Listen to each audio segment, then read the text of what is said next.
Mas aí já na adolescência, pré-adolescência, eu tive um maravilhoso professor de latim. Naquele tempo ainda se estudava latim na escola. E através do latim eu percebi a riqueza das palavras. Eu me apaixonei, antes de me apaixonar pela poesia, eu me apaixonei pelas palavras. E esse professor de latim tem muito a ver com isso. Quando ele nos disse em sala, por exemplo, que desejar vinha de algo que vem das estrelas, que é desiderare, o meu desejo de ser poeta ficou explícito para mim naquele momento, mas explícito pelo material com que eu trabalharia dali para frente, que é a palavra. Então eu acho que todo e qualquer estudo com a palavra, todo e qualquer exercício com a palavra e toda e qualquer brincadeira com a palavra é válida para o poeta ir se trabalhando tecnicamente. Mas simultaneamente ele tem que fazer um exercício de entrar profundamente em si mesmo, buscar lá dentro dele o que é realmente essencial e, ao mesmo tempo, sair profundamente de si mesmo e ver, dentro desta essência que ele encontrou lá no fundo, o que há em comum a todos. Para que tenha universalidade, para que não seja um mero desabafo pessoal, uma mera catarse. Esses dois exercícios são exercícios para a vida inteira. Com certeza é um trabalho para sempre. E isso deve ser tão bem elaborado dentro de nós que na hora que o poema nos acontece, nós tenhamos então nos transformado nesse instrumento de excelência, não só técnica, como de autoconhecimento e conhecimento do outro, para que nada disso seja mais necessário. Isto é, isso já nos transformou de tal forma que quando a inspiração vem, ela já venha permeada por todo esse trabalho anterior que nós fizemos. Muitas vezes as pessoas me perguntam em entrevistas se eu escrevo pensando no leitor. Eu acho que eu vivo pensando no leitor, mas na hora de escrever eu não estou pensando em ninguém. Porque já está embutido em mim essa consciência de que só importa se eu estiver falando com o todo. E com esse todo, inclusive atemporal, não só as pessoas da minha geração, mas mexendo com as palavras de tal forma que aquilo possa ser, inclusive, uma semente para o futuro. Eu recolhi alguns poeminhas ou fragmentos de algumas pessoas que eu acho que concordam comigo.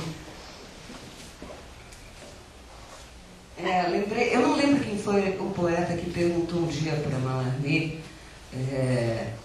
Ele disse, mas eu tenho tantas ideias,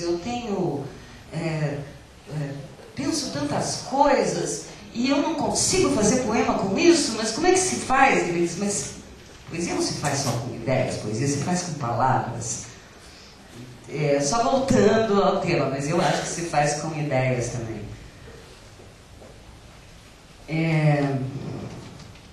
Trecho de Drummond, por exemplo, do livro A Rosa do Povo. Consideração do poema. Não rimarei a palavra sono com a incorrespondente palavra outono. Rimarei com a palavra carne, ou qualquer outra, que todas me convêm. As palavras não nascem amarradas. Elas saltam, se beijam, se dissolvem. No céu livre, por vezes um desenho. São puras, largas, autênticas e indevassáveis. Dele também, procura da poesia. Não faças versos sobre acontecimentos.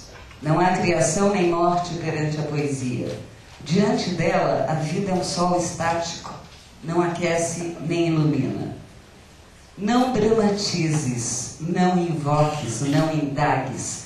Não percas tempo em mentir, não te aborreças. Penetra surdamente no reino das palavras. Lá estão os poemas que esperam ser escritos. Quintana. Quem faz um poema abre uma janela. Respira tu que estás numa cela abafada, esse ar que entra por ela. Por isso é que os poemas têm ritmo, para que possas profundamente respirar. Quem faz um poema salva um afogado. Cecília Meirelles. O vento voa, a noite toda se atordoa, a folha cai. Haverá mesmo algum pensamento sobre essa noite, sobre esse vento, sobre essa folha que se vai? João Cabral de Melo Neto. Flor é a palavra flor, verso escrito no verso, como manhãs no tempo.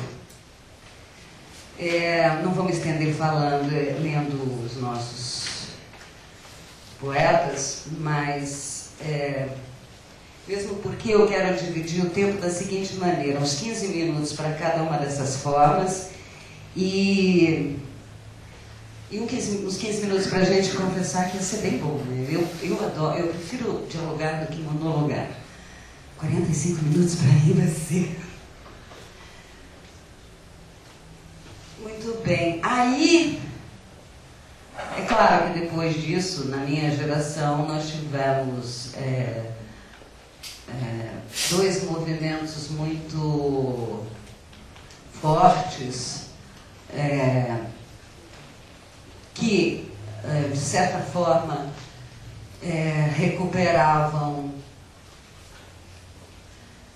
a poesia marginal, por exemplo, que recuperava coisas trazidas pela antropofagia, aquele coloquialismo da antropofagia, mas em muitos casos também a utilização espacial da página, que é uma coisa também da poesia concreta, e também coisas que não valiam a pena, porque a grande questão da poesia marginal foi justamente responder a essa indiferença do mercado editorial da época em relação a tudo que havia de novo. Então eles inovaram no plano prático, no plano da edição e da distribuição, mimeografando poemas, porém aliada a essa precariedade editorial, também muitas vezes acontecia uma precariedade estética, porque não havia mais escrivo nenhum, porque o coitado do papel aceita tudo, né? As árvores lamentam, mas o papel aceita tudo, então muito papel se gastou com desabafos pessoais. No entanto, no meio disso tem grandes poetas, alguns que lamentavelmente não estão mais aqui, que eram muito bons, mas alguns que continuam atuantes e brilhantes, como Chacal e Nicolas Ferrer, por exemplo. E outro movimento que acontecia foi uma coisa muito desagradável para a minha geração, foi a onda da poesia participante, porque eu peguei justamente essa fase em que passamos pela ditadura. Eu tinha 18 anos em 1964. Simultaneamente à ditadura militar, a poesia passou por uma ditadura da crítica de esquerda. Qualquer poesia que você fizesse, que se não falasse de suor, sofrimento, luta, pão e injustiça social, era uma poesia alienada. Então, era bem complicado esse momento para todos nós, porque quem sabe lidar... Eu tenho a impressão que começou a chover, ou o tempo se prepara para um tufão, mas está fazendo um escuro lá fora, mas tem um claro aqui dentro. Eu acho que alguns de nós resistiram bravamente a essas imposições, porque essa crítica e esses poetas da época que nos chamavam de alienados, na verdade eles não percebiam o quanto a poesia por si só é subversiva. Ela te faz